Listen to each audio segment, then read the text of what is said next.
All right. So yeah, today we're going to be talking about test-driven development. Has anybody heard of test-driven development before? Yes. Yes. So was that Mike? Yep. Yep. So can you kind of explain what test-driven development is? The way I understand it is that instead of like just writing production code, it's almost like a development philosophy where you actually start with writing a test for the behavior you expect, and then you make sure that the test fails appropriately because you haven't written any actual code, right? There's no production code. So the test should fail. And then you go and you write the actual production code that should pass that test. And then you go and you check the test. And then the test should pass. If it doesn't pass, then you need to like go work on your code some more. And you just like, it's this cycle over and over and over. Eventually you're supposed to get your test to pass. And then you can like refactor, and it's like that kind of thing. Nope. Yep. Yeah, you said it almost perfectly. It was, great explanation. So test-driven development is essentially where you're writing unit tests before you're actually writing the function of essentially the functions and like of your actual application. And this requires a couple of things. So it requires you to actually plan ahead and think about what you want the output of whatever application you're building, what you want that output to actually produce. So it helps you think about like any errors, what the inputs of those functions should be, the outputs, any errors, what they can and can't do. So it helps you plan what the goal of whatever application you're building is. It also prevents you from the other way is you write your code, like you actually write your application and then you write tests. The problem, I don't want to say the problem, but a common occurrence is you begin to write tests just to satisfy that function. And you essentially just write them to pass all the time. So it doesn't help you think about all the edge cases and essentially all the edge cases. So test-driven development is like a philosophy. It is an integral part of agile development. We're going to learn about it today because it does come up. But let's just say in reality, the likelihood that whatever organization you're a part of adopts test-driven development is going to be rare, just because there's a whole lot of other factors that, let's just be honest, like writing unit tests, it takes time, and the company you're working for has business goals, and sometimes writing production code or actually writing the code is more important. I won't say it's more important, but from the stakeholders, you can't visibly see the value of test-driven development. Now that's arguable. Some people say test-driven development, you can see that test-driven development is beneficial because it prevents bugs from occurring later on. So what's called technical debt. So you don't have to fix those later on. Would the size of a company really change that idea, where it's like you smaller ones might be less likely to give you let you do test cases first, or a bigger one might let you do that first? Or would it not really make a difference that much? And I think it just depends on the culture of the engineering part of the organization. Ankur or Raphael, have you been a part of an organization that like truly adopts test-driven development? No. Oh, Ankur's not even said no. I don't know. I'm here. No, I mean, we had a QA team, so they would it wasn't test-driven necessarily. We had a separate QA team, so they were kind of in charge of verifying, which kind of helps because as a developer, so I won't get too much off tangent, but yeah, as a developer, you definitely want to test your code like after you implement a solution or fix a bug. But it's kind of good to have an independent. It's like someone else reviewing your code and also someone else testing your code, because you kind of have a bias of like, yeah, I coded this up, I know how it works, but you might have missed a test case, or you want to just like totally overlook something that someone else with fresh eyes would come in with. Yep. Yeah, so typically you'll be writing your own unit tests and then you'll have a QA team also test your code as well. Again, it also depends on how much resources the engineering team has. But typically, as an engineer, you're responsible for also testing your code. All right, so let's get into test-driven development, just kind of go over what that looks like.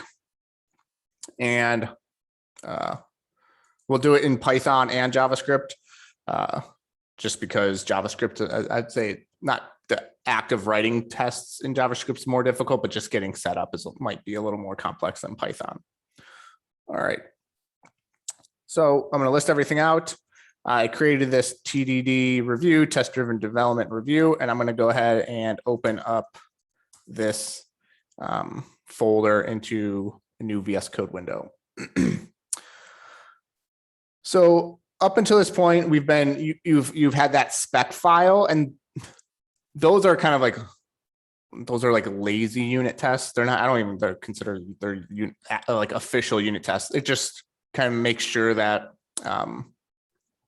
your code outputs what it is, but they're not like official unit tests. So what I'm going to do here is create two files. One is a file that I'm actually going to write my function in, and then I'm going to create another file, a spec file, where I'm going to actually write my unit tests. So I'm going to create two files, fizzbuzz.py and fizzbuzzspec.py. And I'm going to code fizzbuzz spec.py. All right. Has everyone heard of Fizzbuzz before? The function, the Fizzbug problem. So Yeah, I'm it just was gonna, in our book that we had to I'm sorry. the JavaScript book. What about the JavaScript book? I think in the eloquent JavaScript reading, they talked about- they covered the Fizzbuzz. And then if you guys remember from your pre-work assessments, we basically had a Fizzbuzz problem for code platoon. So Fizzbuzz is, I think they say it weeds out 99% of developers.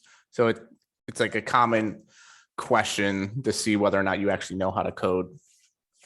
So here's the premise: write a program that returns the numbers from 1 to 100, but for multiples of 3, return the string fizz instead of the number, and for multiples of 5, return the string buzz. For numbers which are multiples of both 3 and 5, return fizzbuzz. So this is going to return a list of numbers from 1 to 100. So that's the premise of the problem. So how do we write unit tests? So in Python, Python has a built-in library. It's a built-in testing library. So the developers of Python built a library or a module specifically to write unit tests in. And if I come over here and just type in Python unit test, and let's look at this. So here's the Python. So Python has a unit testing framework, and you can read through kind of the documentation here. So here's some basic examples. So in order to get this going, we can copy this code, but let's just kind of first talk about it. So the first thing we need to do is import the unit test library or module from Python. We don't need to do the pip install unit test because the unit test comes built in the Python language. So we don't have to actually install anything. It already comes imported in here. The next thing we'll have to bring in is, let's actually open up the Fizzbuzz where we're actually going to write our function. So I split the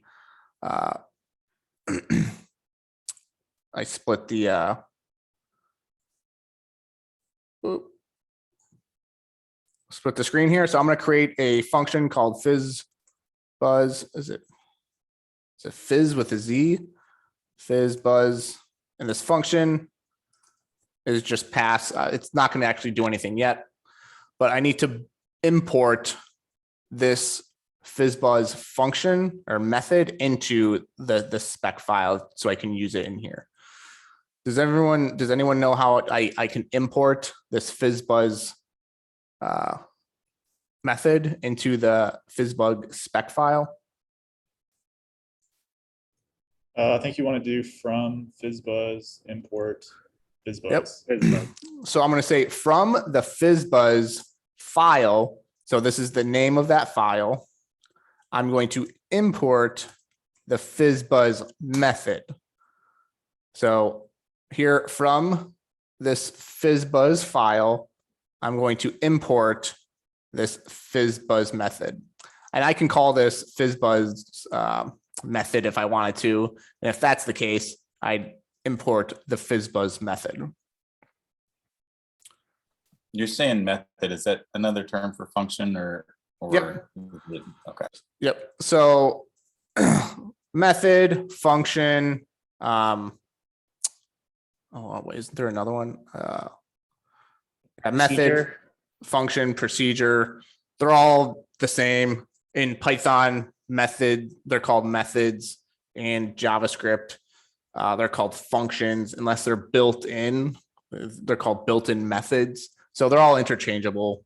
So yeah, the nomenclature or yeah, functions, methods, procedures. All right. Yep. On line 2, that first Fizzbuzz between from and import, is that the path? So for example, if we had if it was in a different folder, would we have to write the path there to access that, or? Yes, but importing in Python is, I don't want to say it's a pain, but it is a little confusing, but it's essentially it's the path. But it's relative to where you're calling the file. So we'll get into importing in Python, I think later next week, because it's more prevalent. But yeah, it's generally the path relative to what file you're calling. Thank you. Yeah. Yep. All right. So where'd it go? So let's actually, I'm gonna just keep this side by side, and I'm just gonna close out this part, and I'm gonna zoom in here. So this is the documentation. I don't know if you've heard me say this before, but especially early on in your career, programming is going to be 80% of reading and only about 20% actual coding. So get used to reading documentation, even though it might be boring and like cumbersome, and just get used to reading documentation. So here's what like a set of unit tests look like. So I'm just gonna kind of copy this. I'm gonna say class test, or no, fizz buzz test case. I'm gonna inherit from the unit test case class. If you don't know what this is, that's totally fine. Okay, it's object-oriented programming. We're going to get into it later, but just kind of understand just kind of what it looks like. I'm going to do test returns and list.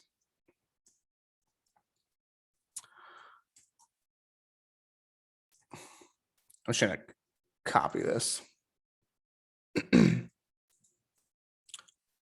So all this is in today's README.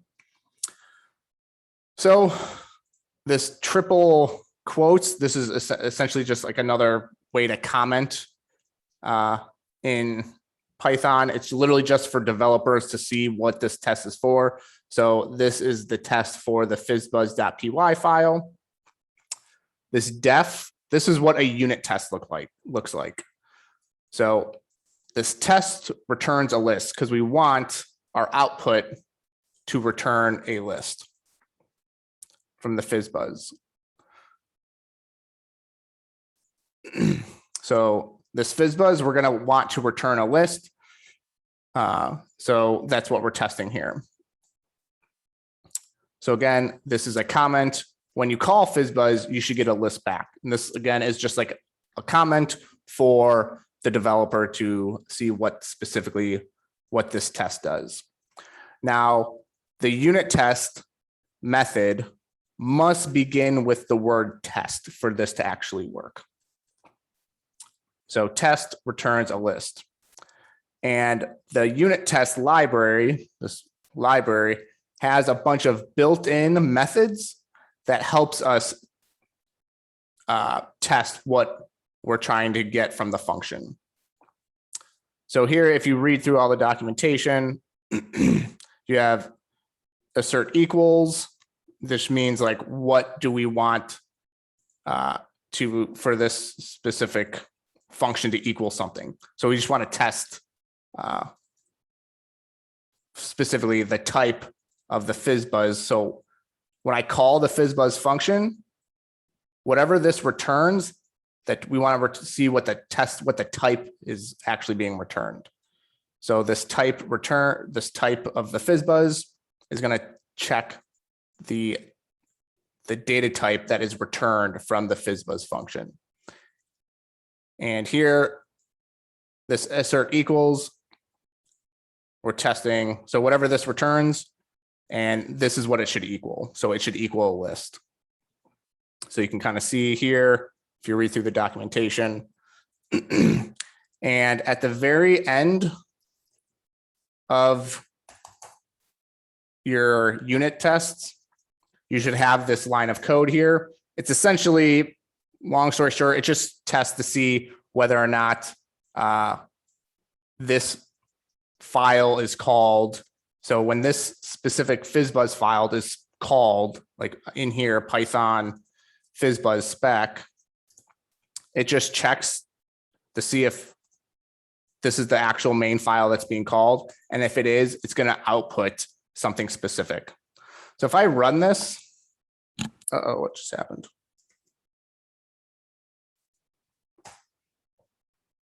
I get a failed. So right here, this is what the output of a unit test looks like. So I get an F, I get a failed, test returns a list. It runs this Fizzbuzz test case. When you call Fizzbuzz, it should return a list back. So that is actually what is being printed out right here to the user. So it's failing this test.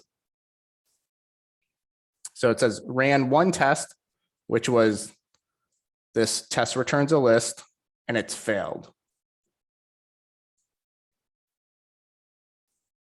What questions do you have about anything I just went over?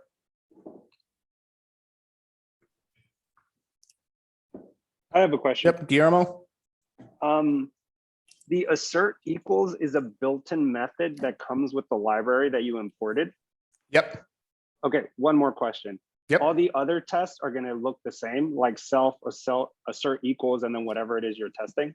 So there, we have assert equal. There's also multiple. There's other. Where is it? I'm going to open up here.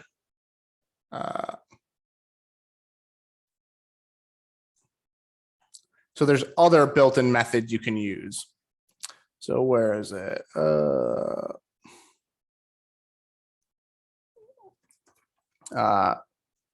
Assert equal.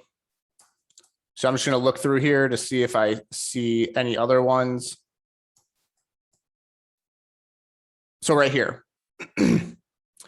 So right here, test case class provides several assert methods to check for and report failures. The following table lists most commonly used methods. So we have assert equals.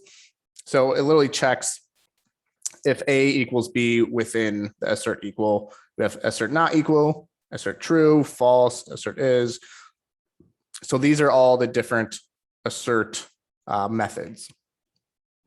And you can kind of Okay, yep. but most of the time it will be assert equals, right? It depends on the function, but yeah, majority of the Okay. time you'll use assert equals. What other questions do you have? Hey, Tom, this is Tanya. Yep. Hey, Tanya. Hey, when you see the output where it says fail, is there a way for you to see like what you expected and what you actually got? So it's more like easy to understand. So right here, the assertion error, Mhm. this is what it says. Class none type does not equal class list. So this is what the output is. And this is what is expected. Got it. Okay. So let's actually try to get, oh, go ahead. I was gonna say on that same note, so it knows within assert equal to look specifically at type. Is that because you typed a type in the second entry there? Or how did it know not to compare two variables? Because obviously it's not just doing kind of on that other page, just a double equal sign comparison. It's doing something more sophisticated where it's looking at the type. Yeah, so this is what it's supposed to be looking for. So that it's because I'm doing the type here. So this is Yeah, what I wasn't paying attention. Sorry. So you Yep. typed in the type and then it returns a type. And then because, yeah, list. this is another the type. yep, exactly. So, okay. So assert equal just can. Yeah. can- I guess it can take like a variable or a type or any type, so long as the two of them are kind of similar shape. Yep. So I can literally just type in 10 here and 10 there, Right. and I should get true. So ran one test. Okay, so that means it's passed. So it's checking if 10 equals Right. 10.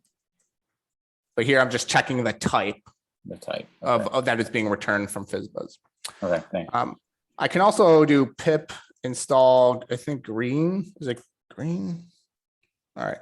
So green Python, I don't know. I just want to see something.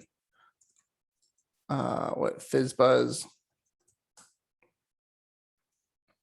All right, so there's a library called green that just makes this a little more visual. So it just shows colors. So I can actually physically see like, hey, red is a failure kind of thing. So you don't have to use that library green. You could just do Python Fizzbuzz, and that works as well. Hey, Tom, quick question for you. Yep. This is regarding more imports. I know you said you're doing next year. I don't know if I'm getting ahead of myself, but when you said from Fizzbuzz, import Fizzbuzz, I've seen you can also use an asterisk after the import. Is that, or instead of in lieu of that one, you can use just an asterisk. Mhm. Is that any different than, is that still okay to do, or is that, because I mean, apparently it said like it would import multiple things at a time, or? Yeah, so this pretty much means import everything from this file, I believe. That one? Yep. Okay, is that okay to do in certain situations, or is that not something? I No, just thought yeah. I wasn't sure if it's, You can use that. But Okay. if you're dealing with a very big library and you do that, you're going to be importing everything, even though you might not need Okay. everything. So yeah. Gotcha, perfect. Thanks, appreciate it. No Does problem. that import the methods and the variables and everything that's in, everything that's kind of staying in that initial file that you're importing from, or is it only import methods? I believe it only imports methods unless it Okay. specifically says to. I've never seen a library that exports specific variables. Okay. Yeah. All right. So we have our first test written. It's clear. Let's run that again. So we have it failed. Let's get this test to pass. So we want to return a list from this Fizzbuzz. So I can literally just return an empty list and run that. Cool. I passed it. I can also use that green Fizzbuzz. One test ran using 8 processes. I don't know what the 8 processes were. Okay, passes 1. So cool. I passed the first test. Let's go ahead and create a couple more. So I'm going to def. Let's return. So what's the length of this specific function supposed to return? Where is it? I'm going to bring 100, I thought. Yep. So I'm going to bring in like specifically what that. So write a program that returns the numbers 1 through 100. So it's supposed to return a list of 1 through 100. So I can say test returns array of 100 items. And I do self. And I'm just going to copy some code. So when you call Fizzbuzz, you should get 100 items back. So I'm going to do self dot assert equals. So look, I type in ass, also assert, and I can see all these built-in methods for the unit test library. Assert equals. So let's go to assert equals or equal. How do I test if it's the array is a length of 100? Length R equals 100. I'm sorry? Len R equals 100. Length, Fizzbuzz. Yeah. So I'm calling the Fizzbuzz function and whatever that's returning. So right now it's returning a list. I'm getting that length of that list and I want that list to equal 100. So I'm up here. Let's go ahead and call that again. So it ran 2 tests. So that period right there means that I've had 1 success and 1 failure. And I can see the traceback error says assert equals the length of whatever's being returned from the Fizzbuzz function should equal 100. It's saying 0 does not equal 100. So I look over here, right here, I've got the length of 0. Or I've got an empty list, which has a length of 0. And maybe I just do times 100. I don't know if that actually works. So right here, it said ran 2 tests, failures 1. You might have to put a 1 inside the brackets. Just a 1 inside of the brackets? Yeah, that will work. Or yeah, I'll just do none like so.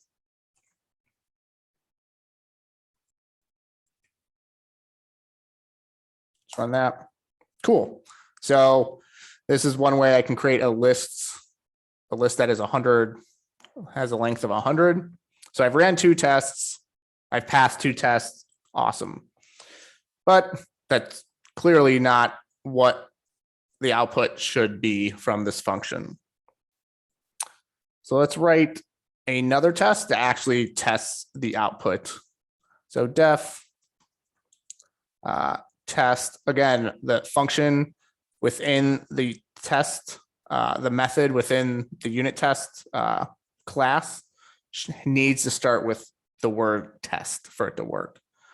Returns the correct list. So I'm going to self. I'm going to copy over that. Oh. All right, self assert equal. When I actually call Fizzbuzz, I should get an array that's a length of 100 or a list of 100. So let's actually copy that. So I'm going to actually put the actual output value right there. So that's what the actual output value should be. As a list, it starts with 1, goes all the way up to 100. So if I clear that.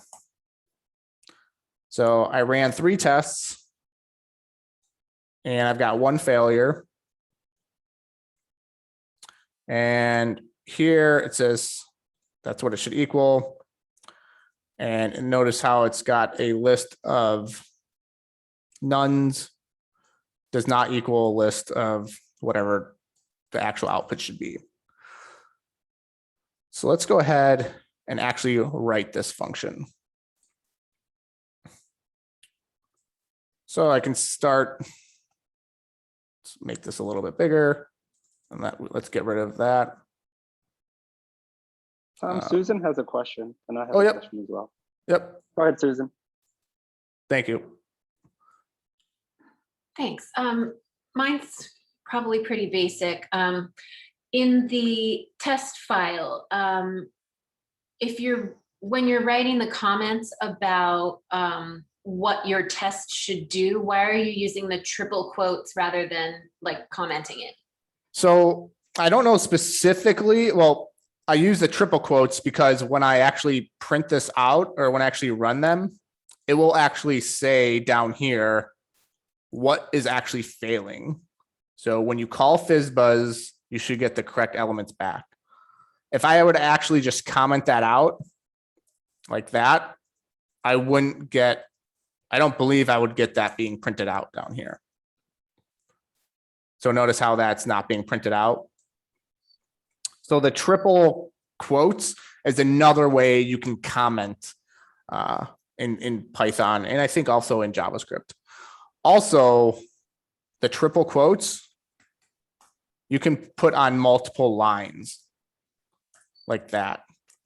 And when you click and when you run that, I guess typically if you were to do, yeah. So essentially it's so it will print down here what is actually, it will print out the comment down here. Okay, that makes sense. But just a random, another random thing. If you were to print and use triple quotes,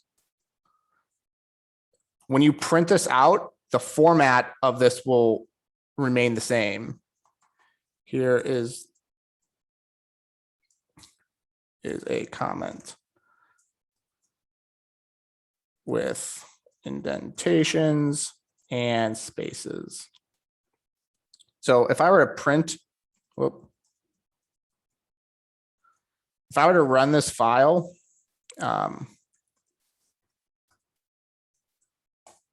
see how there's indentations in the terminal? And if I like, or like lines, like made that, see how like it keeps the actual format with the comments. So that's another thing with regards to like the triple quotes that could become useful at some point in the future.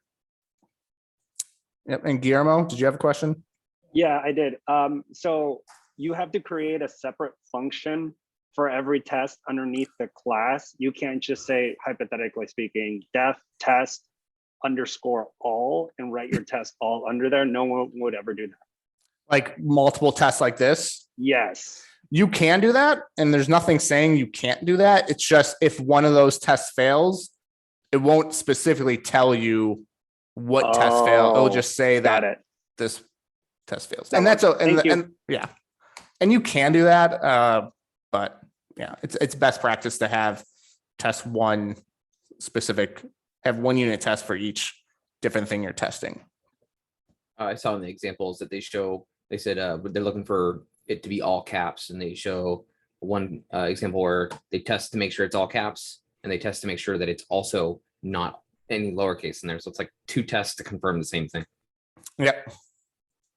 All right, let's go ahead and actually write this function, and let's try to get it to work.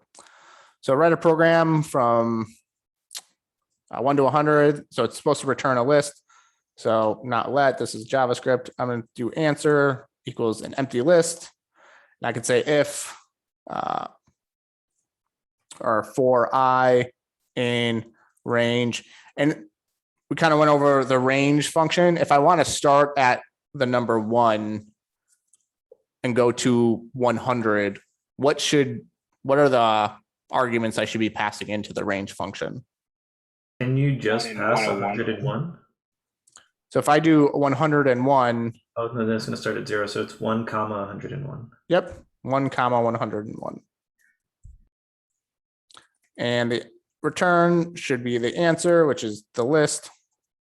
So I can say how do I test if something is a multiple of 3?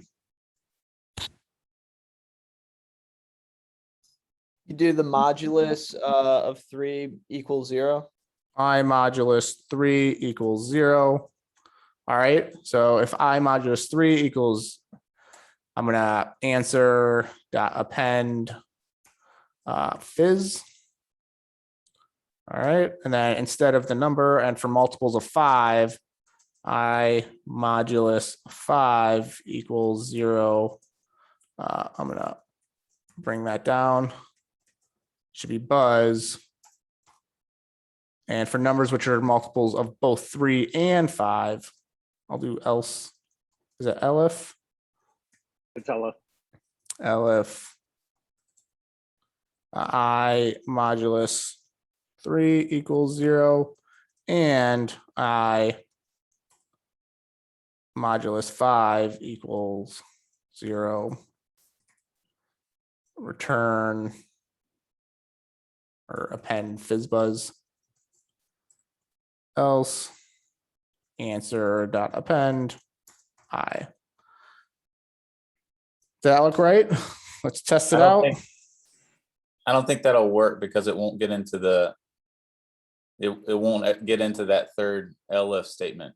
Okay. It's gonna jump into the first if statement and then it's gonna skip the elif statement. Okay. Or the second elif statement and it'll skip the third. Awesome. Yeah, I'm pretty sure that's the case. Let's test that out by running our spec file and see if it passed all the tests. All right, nope, we still have a failure. So it looks like it did fail that last test so that it does not equal that list of 100.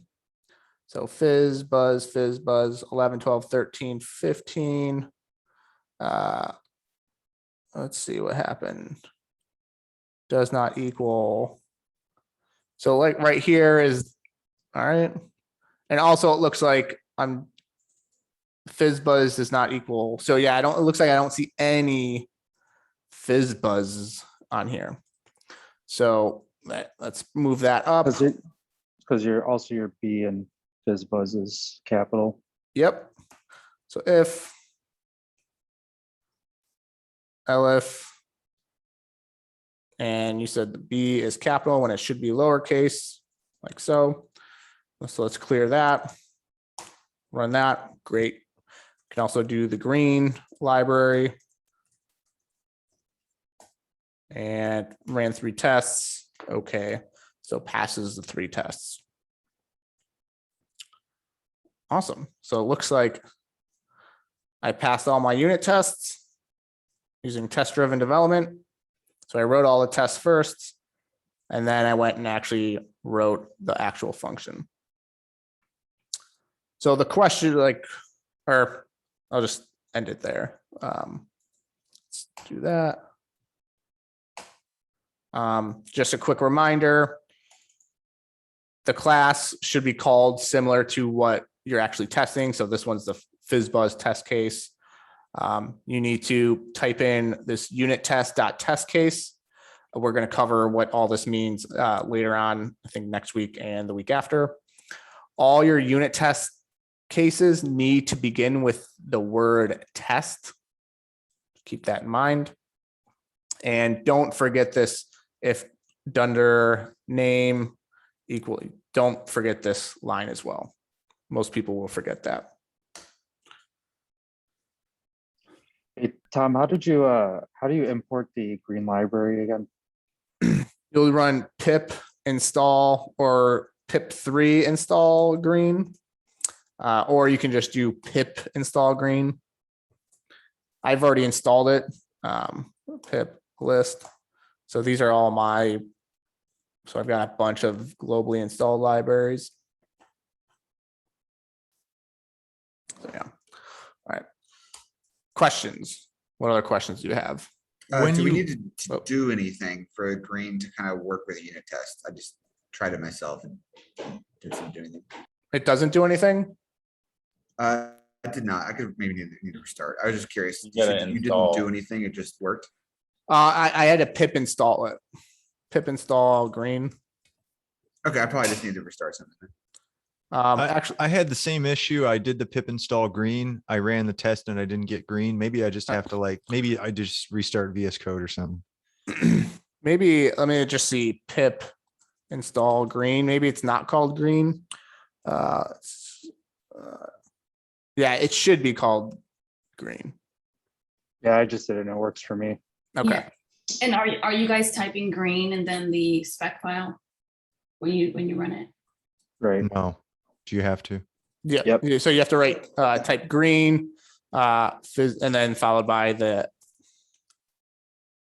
spec file. Thank you. That was my issue. What other questions do you have? I have a question, Tom. Yep. I noticed that when you ran without the green, in which it was faster than running, testing it with the green. I'm wondering if that matters.